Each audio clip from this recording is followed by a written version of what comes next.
Et si l'Afrique décidait d'arrêter de tendre la main? Imaginez, que deviendrait le continent si la jeunesse prenait en main sa révolution économique et politique?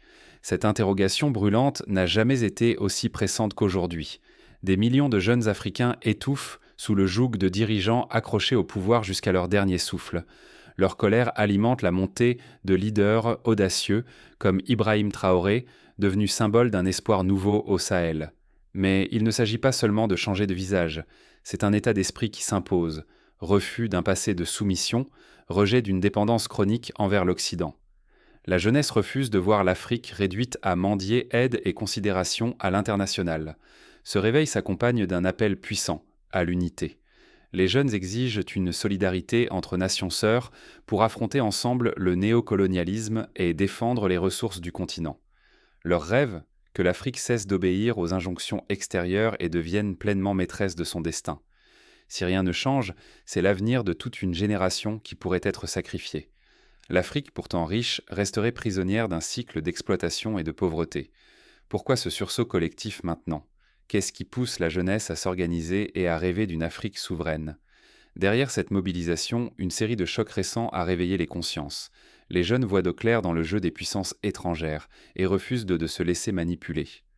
Pourquoi tant de jeunes Africains s'identifient-ils à de nouveaux leaders comme Ibrahim Traoré? Parce qu'ils refusent de voir les mêmes figures monopoliser le pouvoir pendant des décennies, parfois jusqu'à ce que seule la mort mette fin à leur règne. Dans beaucoup de pays, des régimes vieillissants verrouillent tout espoir de renouvellement, laissant la jeunesse frustrée et sans issue. Face à ce blocage, la colère monte. L'injustice, la corruption et l'absence de perspective nourrissent l'exaspération. Les jeunes n'en peuvent plus des promesses creuses et des scandales où les richesses disparaissent au profit d'une élite intouchable. Ce climat d'épuisement pousse la jeunesse à chercher des modèles capables de briser ce cercle vicieux. Les frontières de la dictature ne s'arrêtent pas là. Sur la scène internationale, les grandes puissances comme les États-Unis imposent régulièrement des sanctions au nom de la démocratie.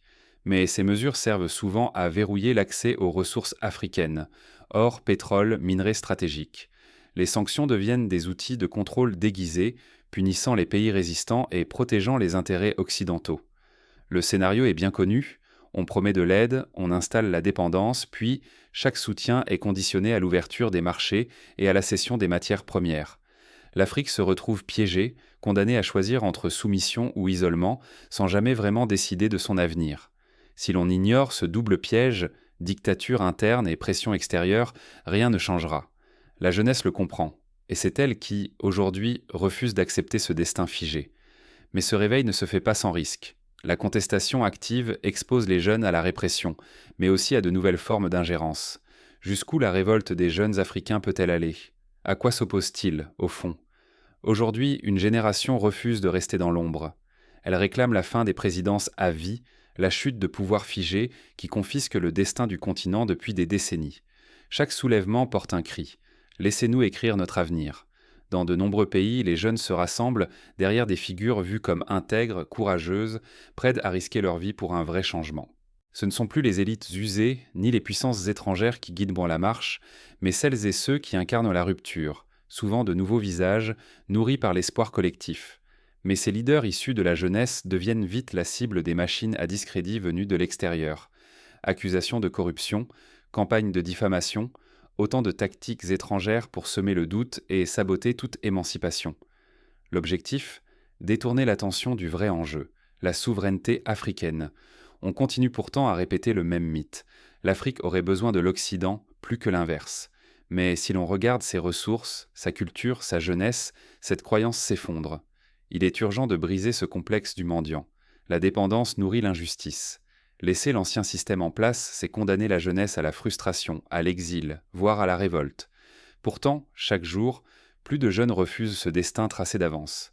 Ils rêvent d'une Afrique fière, indépendante, qui n'a plus à supplier pour son avenir. Et si la jeunesse prenait enfin les rênes? Quel nouveau chemin pourrait alors s'ouvrir? C'est ce que nous allons explorer. Le mouvement de la jeunesse n'est pas un feu de paille. À présent, plongeons dans les choix cruciaux qui s'offrent à cette génération et les obstacles qu'elle doit affronter. À quoi ressemblerait une Afrique qui s'affranchit de l'Occident? Imaginez un continent où les décisions viennent d'Addis Abeba, de Johannesburg, de chez nous, pas de Washington ou Paris. Un continent maître de ses ressources, libre de choisir son destin sans craindre de représailles. Mais pour cela, il faut renforcer d'urgence les accords commerciaux africains. Tant que nos pays achètent et vendent davantage à l'Europe ou à l'Amérique qu'entre eux, la dépendance demeure. L'union économique et politique commence par un choix: privilégier nos marchés, nos talents, nos propres innovations. Pourquoi New York, Londres ou Pékin seraient-ils les seuls centres de pouvoir? Nous pouvons faire d'Addis Abeba, de Johannesburg, de Lagos nos propres capitales diplomatiques et financières. Il n'est plus question de mendier une place à la table mondiale. Bâtissons la nôtre. L'unité, c'est notre protection. Chaque fois qu'un pays africain est isolé ou sanctionné, tout le continent est fragilisé.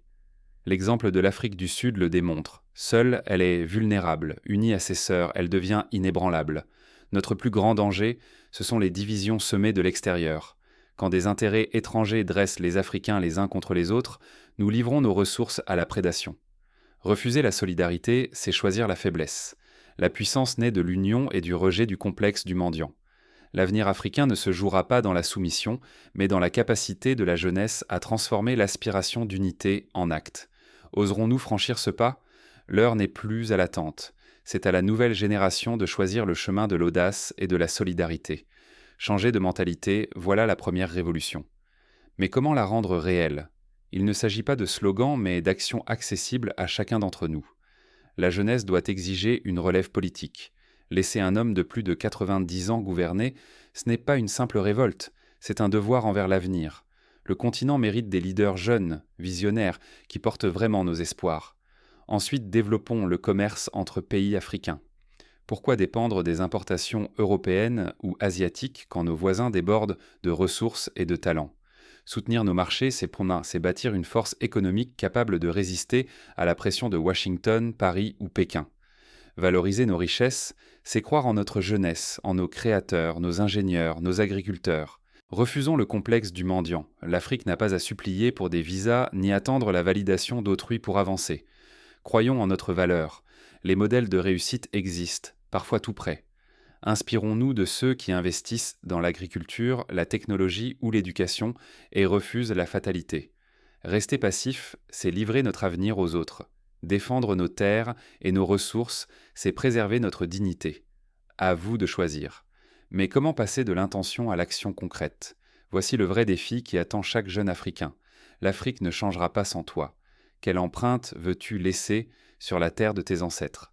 Chaque génération affronte son rendez-vous avec l'histoire. Aujourd'hui, c'est à nous, la jeunesse africaine, de choisir. Serons-nous acteurs ou simples spectateurs du destin de notre continent? Nous avons évoqué l'unité et la solidarité. Mais les mots seuls ne suffisent plus. L'avenir de l'Afrique n'appartient ni aux sauveurs venus d'ailleurs, ni aux promesses creuses, il dépend de l'engagement de chacun d'entre nous.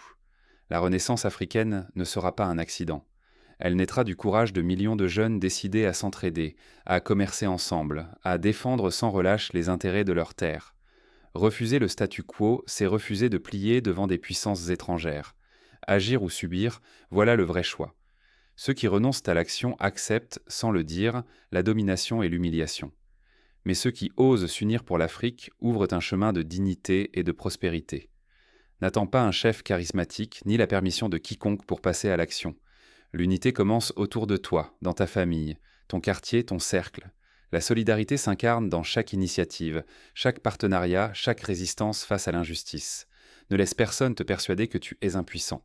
L'histoire prouve que les jeunes, mobilisés et conscients, renversent les dictatures et brisent le cercle de la dépendance.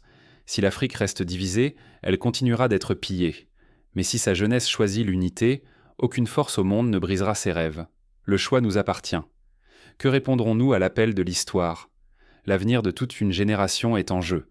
Ne laissons pas s'éteindre l'opportunité de bâtir une Afrique forte et unie. Choisis d'agir, c'est maintenant ou jamais.